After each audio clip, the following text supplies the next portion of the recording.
So, hey, you're not Patrick. I'm. You're not even Alex. Wait, I'm not? You're not even Alex. Who am I? Got another replacement. Patrick's busy. This is Trevor Cooper. Hello. Hi. And as always, I'm Troy. Talk nerdy to me. We're going to break down the week's nerdiness for you. Hey, listen.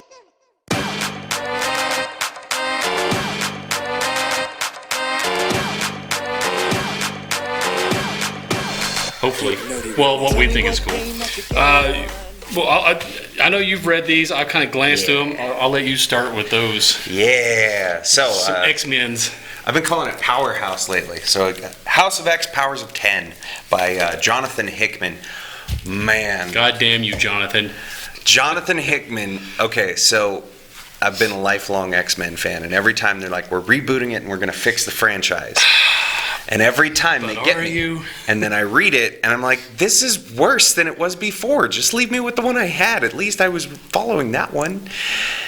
And then Jonathan Hickman went and did something insane and actually stood by his word and made the X-Men good. So if you're not aware, House of X is like, Yes. It is everything they promised it to be.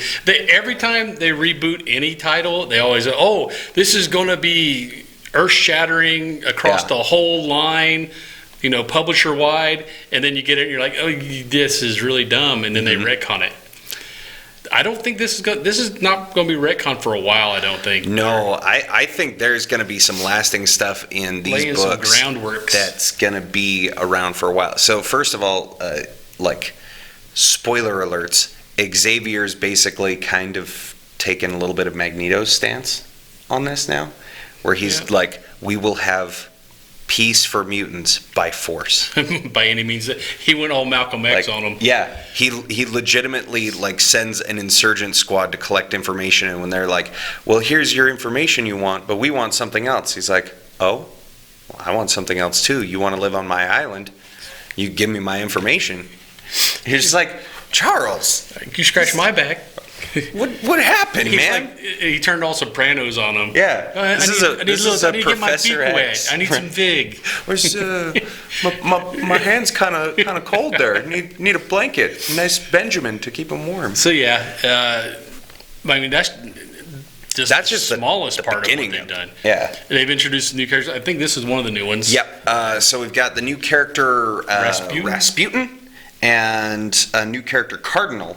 They look like they're presumably the children of Magic and Nightcrawler-ish. They appear to be. Somewhere around there. Because this is set in...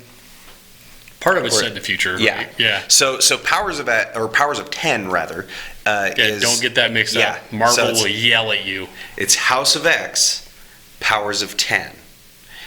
The joke being it's a math joke. So it's 10 to the power of 1, and what nerd doesn't like a math 2, joke? 10 to the power of 3.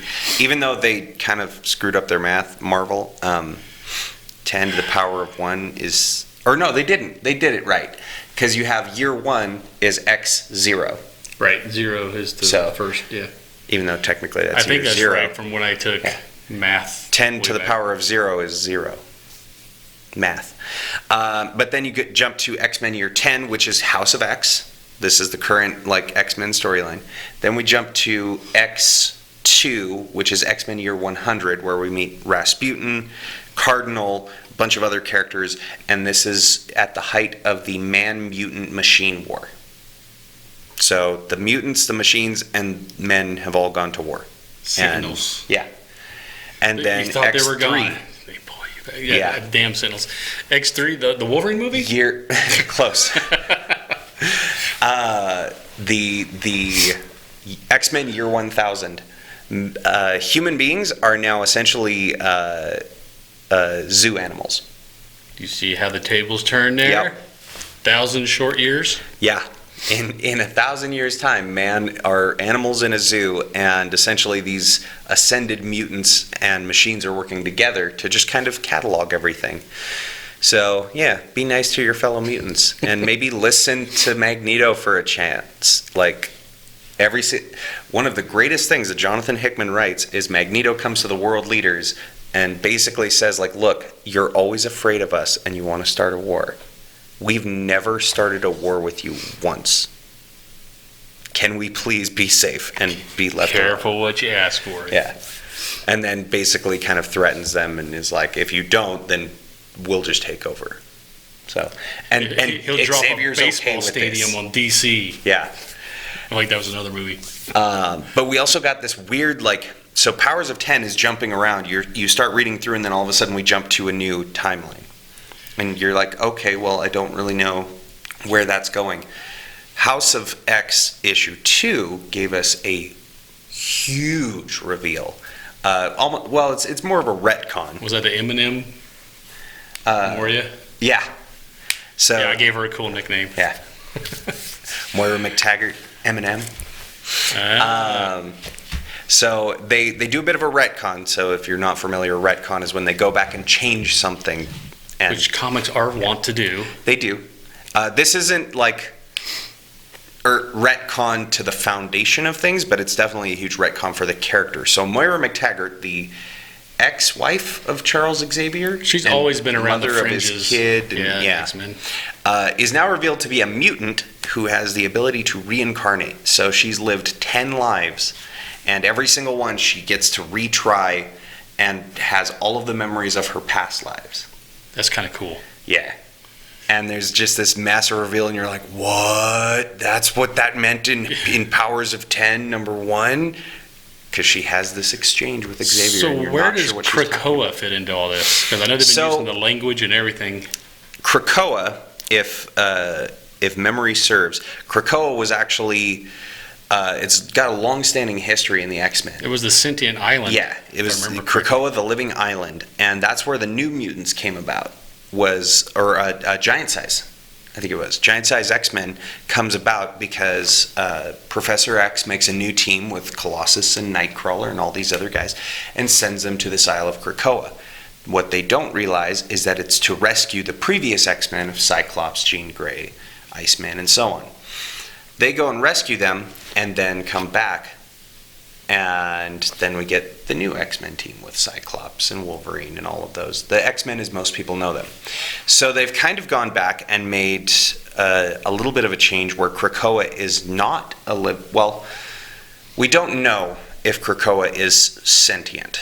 But we know that it can listen in to an extent. So you have these Krakoa flowers that the House of it's weird. We'll get back to that later. Comics are weird, man.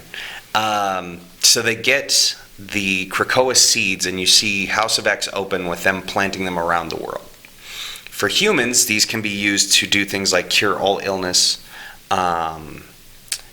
increase your IQ.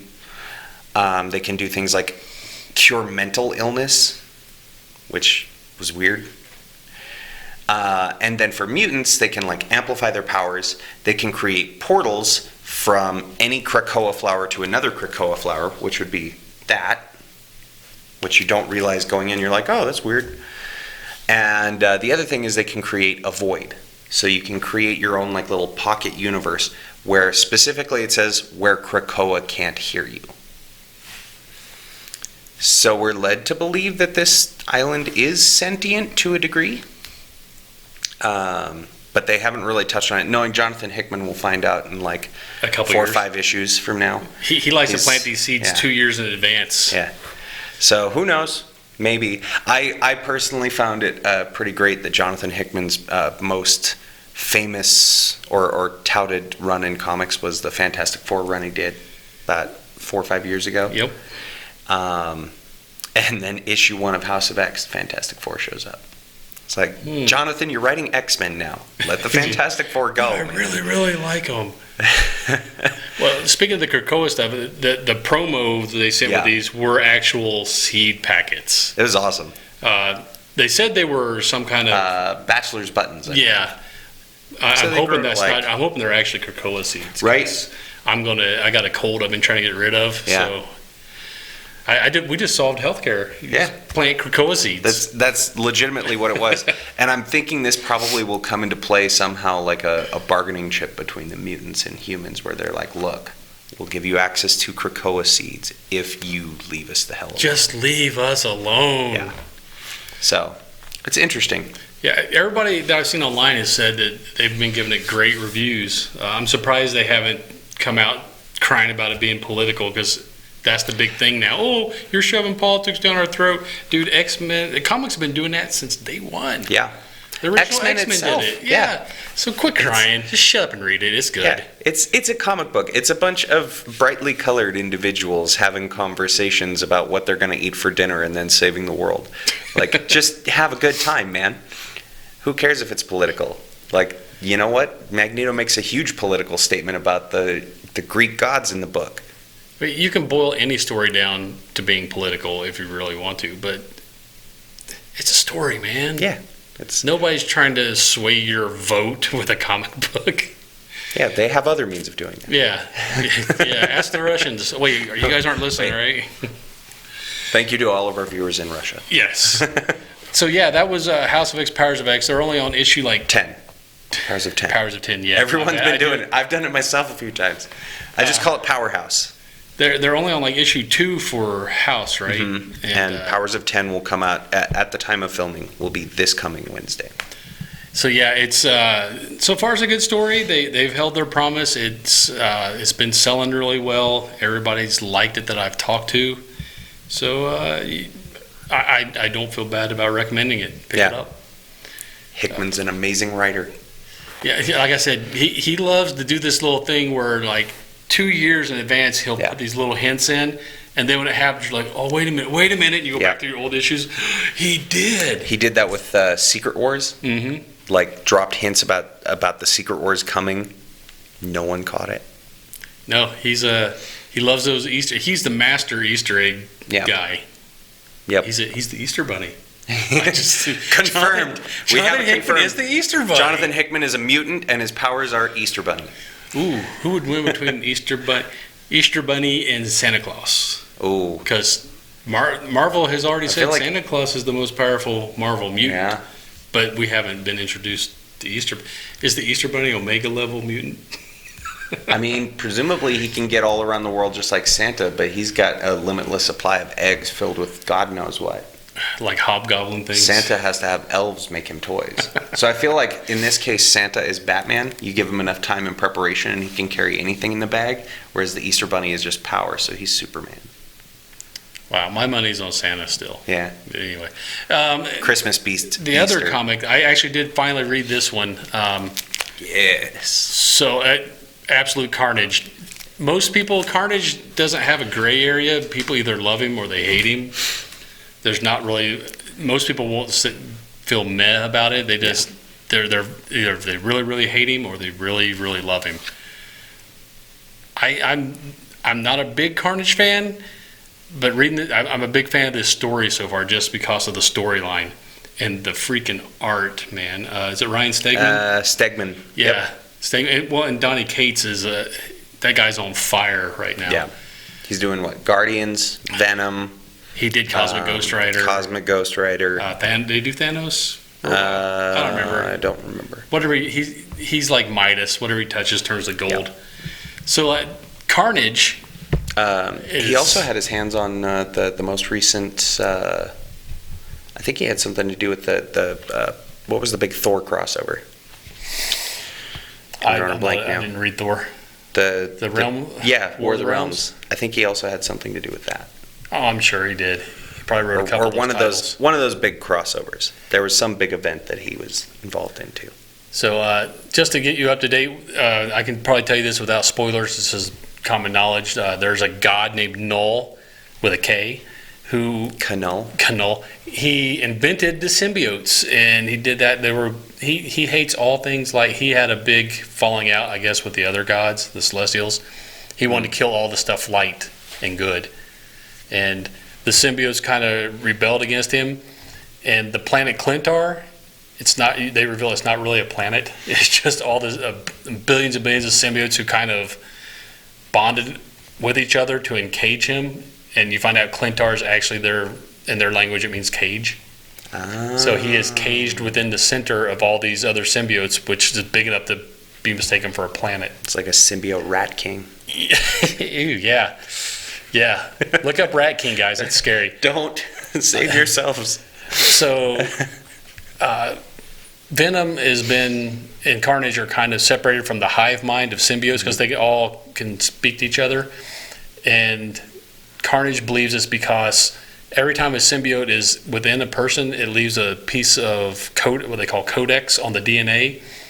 And it's been diluted so far that he thinks that all these codexes and all these different people, it's prevented them from connecting to the hive mind.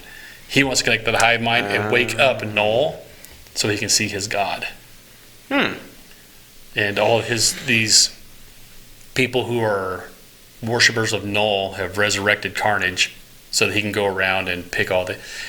Everyone and we've been saying this for a while, everyone who has ever had a symbiote has a codex in them, alive or dead. Which is the Marvel Universe. Yeah, so he is going around and picking them up, and you find out in this issue 1, there's this thing they're calling the nest. It's couple hundred bodies just formed into a big circle nest thingy of the ones he's taken the codexes out of, and he's hunting all of them down.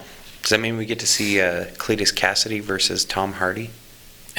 In the movie, if they make the movie, you get to see Woody Harrelson fighting with Tom Hardy. My money's on Tom. His Ronald McDonald Wendy's wig. I just couldn't be scared of him when I saw that wig. I'm crazy. It's that's probably the least scary version of Woody Harrelson I've ever seen. He's scarier in Zombieland. He was scary, like with Mickey and Mallory. Yeah. God, I can't remember the name now. The Oliver Stone movie. Yeah. That one. Yeah, he can play a pretty convincing scary guy, just not with a red wig. It just doesn't work. But yeah, that's the gist of that story. And Carnage his powers are God level. Yeah, at one point Venom is fighting Carnage, and Venom's like, "We don't win this." Like, you probably should go. Yeah, we need to run, like now. Yeah, because he's breaking into where Osborn's being held, and Osborn had the Carnage symbiote. The Red Goblin. It was the Red Goblin. Held Carnage just before Cassidy got it. Yeah, back, and if Red Goblin wasn't scary enough, Carnage is back with more power. Yeah, not good. I will say the artwork is amazing. The one thing I don't like is the weird inner rib thing they've drawn on. It's it's almost skeletal. Like he's like this big around. You see, it's basically a spine with a little bit of symbiote around it. Yeah, like it doesn't look like any sort of body could fit inside of that. No, but it's Carnage. It's comics. Yeah. You just keep pushing I believe until it works. And it does. It's turning out to look like a pretty good story. I'm waiting to see how they're going to defeat him. Yeah. I will say, this is blasphemy, but I never really cared for Venom or Carnage. But this storyline actually kind of I was never a big fan of them guys either. But here's what I don't understand. They're in New York City, right? Because Peter Parker's New York City. Right. Do you know how many Marvel superheroes are based inside New York City? Pretty much most of them. Haven't ran across any of them. Yeah. No Luke Cage. In fact, I think the only ones that aren't are the Avengers West Coast, and no one even remembers who they are. No Punisher, no... Yeah, they're not there. Yeah.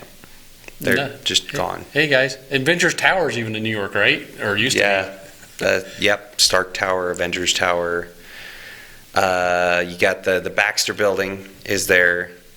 Sanctum Sanctorum. They haven't even called in the Fantastic Four yet. Do you think that'd be the first call? Well, they're busy in Hickman's book.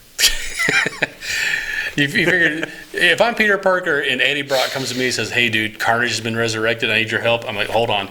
Hey, Reed, what are you guys doing? I'm going to need some help. Avengers assemble." Yeah, come clobber. It's clobbering time. Come on. Yeah, none of the other New York-based guys are anywhere right now. And they traipse through almost all New York, tearing stuff up. You think when they break into the asylum, at least somebody else would see the news where he's tearing up the town. No, everyone's just kind of like, well. Wait, what block is that? No, that's Peter's block. He's got it. That's his turf, man. They have weekly dance battles to determine turf lines. They have Marvel turf wars. Yeah, it's like West Side Story with superpowers. You're gonna have that one, Hickman. Marvel Turf Wars. Yeah, Marvel Turf Wars. That's the next series. Just be like the Warriors. Yeah. Just have them do dance battles in the alley. Da-da-da, da crazy. Da-da-da, da cool. Da-da-da, da crazy. Yeah, you went Benny and the Jets. Assemble! I was thinking more along the line of Warriors. Yeah. Can you dig it? In my mind, there should be a Marvel book that just breaks out into musical. I think it'd be funny. But didn't they make a Broadway thing with Spider-Man? Lights Out or something? We don't talk about that. Yeah, I don't know if it's still going on. I think it was very short-lived. Julie Taymor's a visionary director, but she should not have put her hands on Spider-Man. What was that, sexual harassment? Yeah. Is that why it's not playing anymore? Mary Jane got real mad. She laid hands, she groped me backstage. You think his spider sense would have went off? Yeah. Unless he didn't see this. No, it's touted as like having the most injuries ever. Yeah, because a lot of people leading up to it, everyone got hurt, and then by the time they got out of previews, they had almost basically completely rewritten the thing. Because people kept getting hurt on like the same stunt, and after like 14 or 15 let's try it again, different guy. Injured, they finally decided, you know what, maybe we should just get rid of that stunt. You think? People keep getting hurt on that. Yeah. Huh. So there was a Spider-Man musical. It wasn't bad. It was After Dark or Lights Out or something like that. It was like Into the Darkness. Yeah. Or something. Something about dark. Had a giant lady with a spider butt in the end. Spoiler alert. Madame Xanadu? The cast was okay, but yeah, it was very much. I have all I know is what I read about it, and then I didn't hear anything anymore, so I figured they got canceled. Yeah, it started during the height of Spider-Mania. And yeah. That like early 2000s kind of. Speaking of horrors, have you seen the previews for this one? Banana Splits? Wait. Like they are making a old movie. Saturday Morning with the lion and the beagle, a lion. Yeah, it's a beagle, a lion, a monkey, and something. There's 4 of them. And a nightmare. And they're basically a band, an animal band. They played for 2 seasons, and brought to you by Sid and Marty Krofft, the makers of HR Puff and stuff, are the ones who did Banana Splits back then, which explains why they are so freakishly HR Puff and stuff. Cute and scary at the same time. I legitimately had a nightmare after watching HR Puff and stuff. But you couldn't stop watching. Yeah, it's. Oh, this is terrifying. When's the next one come on? So the Banana Splits is basically the monkeys, but in mascot costumes. Yes. Yeah, that's okay. We're throwing it way back there, but I don't think they so ever. The monkeys were like a TV show version of the Beatles. Mom, what's the monkeys? Yeah. It was like the Beatles. What are the Beatles? What are Beatles? It was like 98 degrees. What was 98 degrees? Oh. Backstreet Boys? Oh, we're striking out. Il Divo? Boys to Men. But, like a bunch of British white guys. But these were just guys as a furry band. Yeah, a bunch of furries. You put a bunch of furries. Basically, make the monkeys as furries, and then put them on Saturday morning cartoons. I don't think they ever made comics with them, did they? They did have a comic appearance. Actually. Well, they had a comic appearance, but not their own. I don't think they've had their own title, but they did have a crossover with, of all people, Suicide Squad. Yeah. Yeah. Which should have been a big hint that this movie that's coming out is a horror movie. The Banana Splits horror movie. In the preview, it shows like their producer, director, or whatever.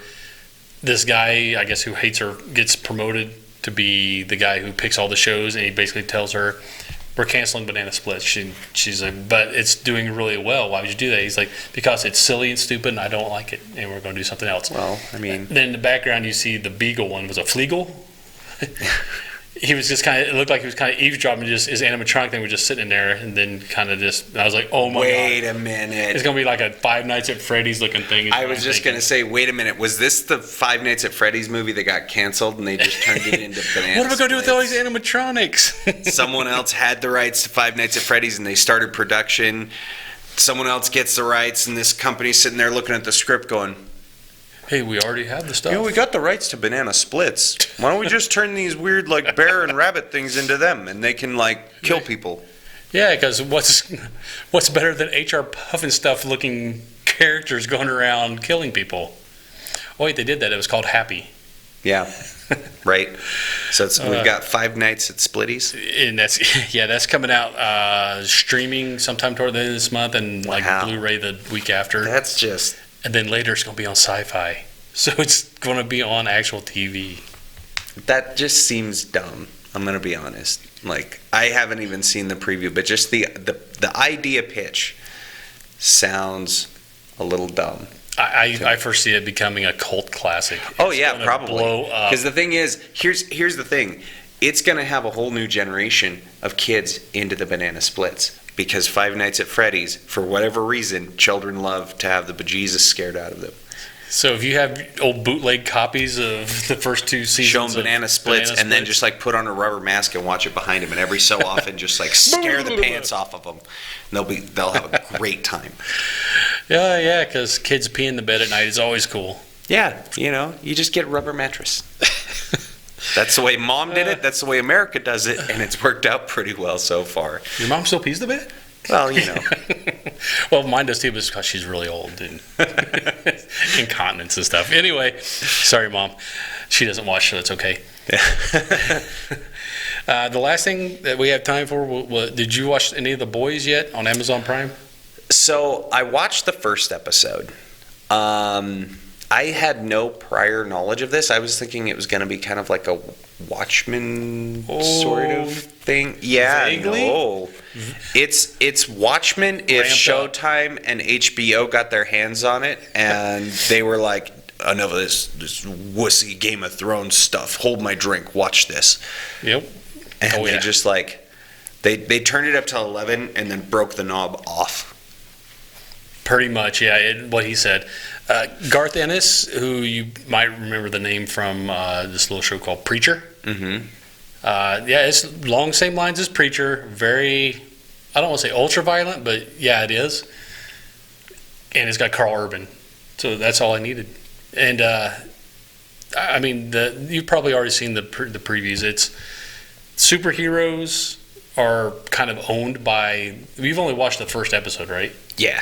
So yeah, there's a corporation. I've got a pretty good idea on where the show kind of heads. Yeah, this corporation kind of has contracts for all the major superheroes, and their main ones they call the Seven are based with them there in New York, but they have other ones in minor cities like, let's say Las Cruces. The mayor decides he needs some help with violence in the city. He could go to Vought Company and say, hey, how much for a couple years of having one of your guys stationed here, and a couple $100,000 per year, plus they help with the PR and they'll keep your crime down. So it becomes very corporate. And sounds a little too real. Like, and that's probably cities legitimately can just hire a hero because they're like, look, violence is getting real. Yeah, and well, these superheroes, they're superheroes and they're adored by everybody, and they can just do no wrong. So whatever they want to do, they do it. Get nerdy with me. Tell me what game that you get on. Is it card or read? What kind of class do you play, girl? In an RPG.